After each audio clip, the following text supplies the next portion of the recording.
Audio पिटारा पर आप सुन रहे हैं व्रत कथाएं। कथा का नाम है गणगौर व्रत कथा। यह चैत्र मास की शुक्ल पक्ष की तृतीया को मनाया जाता है। इस दिन सौभाग्यवती स्त्रियां व्रत रखती हैं। कहावत है कि इस दिन पार्वती जी ने भगवान शंकर से सौभाग्यवती रहने का वरदान प्राप्त किया था तथा पार्वती जी ने अन्य स्त्रियों को सौभाग्यवती रहने का वरदान दिया था। विधि: पूजा के समय रेणुका की गौर बनाकर उस पर महावर और सिंदूर चढ़ाने का विशेष प्रावधान है। चंदन, अक्षत, धूप बत्ती, दीप, नैवेद्य से पूजन करके भोग लगाया जाता है। विवाहित स्त्रियों को गौर पर चढ़ाए सिंदूर को अपनी मांग में लगाना चाहिए। गणगौर व्रत कथा।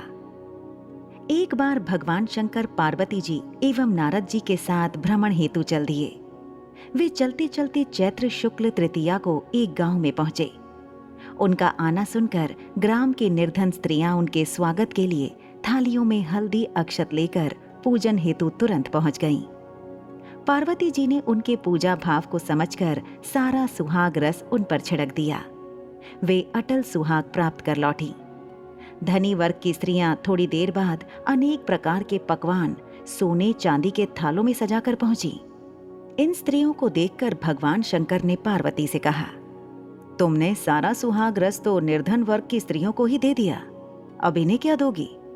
पार्वती जी बोली, प्राणनाथ, उन स्त्रियों को ऊपरी पदार्थों से बना रस दिया गया है, इसलिए उनका रस धोती से रहेगा, परंतु मैं इन धनी वर्ग की स्त्रियों को अपनी अंगुली चीर कर रक्त का सुहाग रस दूंगी, जो मेरे समान सौभाग्यवती हो जाएंगी।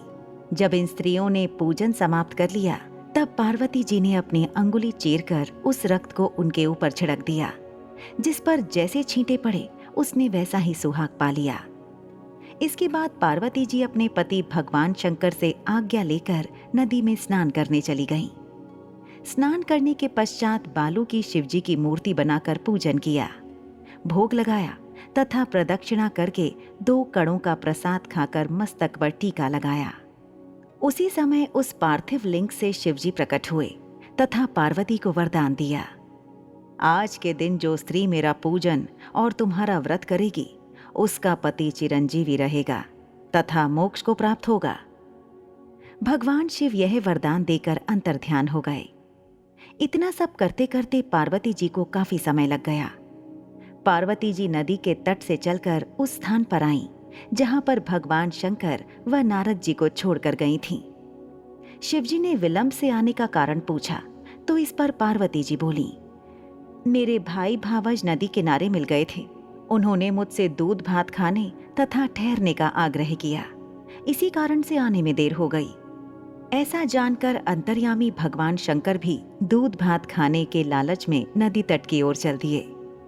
पार्वती जी ने मौन भाव से भगवान शिव जी का ही ध्यान करके प्रार्थना की, भगवान, आप अपनी इस अनन्य दासी की लाज रखिए। प्रार्थना करती हुई पार्वती जी उनके पीछे पीछे चलने लगी। उन्हें दूर नदी तट पर माया का महल दिखाई दिया। वहां महल के अंदर शिव जी के साले तथा सहलज ने शिव पार्वती का स्वागत किया। वे 2 दिन वहां रहे। तीसरे दिन पार्वती जी ने शिव जी से चलने के लिए कहा तो भगवान शिव चलने को तैयार न हुए। तब पार्वती जी रूठकर अकेली ही चल दी। ऐसी परिस्थिति में भगवान शिव को भी पार्वती के साथ चलना पड़ा। नारद जी भी साथ चल दिए। चलते चलते भगवान शंकर बोले, मैं तुम्हारे मायके में अपनी माला भूल आया। माला लाने के लिए पार्वती जी तैयार हुई तो भगवान ने पार्वती जी को ना भेजकर नारद जी को भेजा। वहां पहुंचने पर नारद जी को कोई महल नजर नहीं आया। वहां दूर दूर तक जंगल ही जंगल था। सहसा बिजली कौंधी।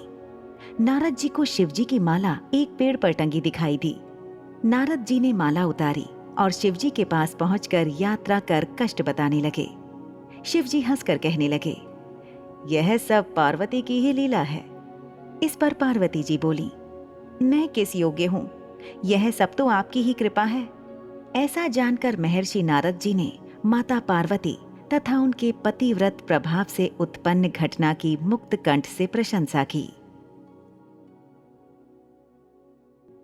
ऐसी ही इंटरेस्टिंग किताबें कुछ बेहतरीन आवाजों में सुनिए सिर्फ ऑडियो पिटारा पर। ऑडियो पिटारा सुनना जरूरी है।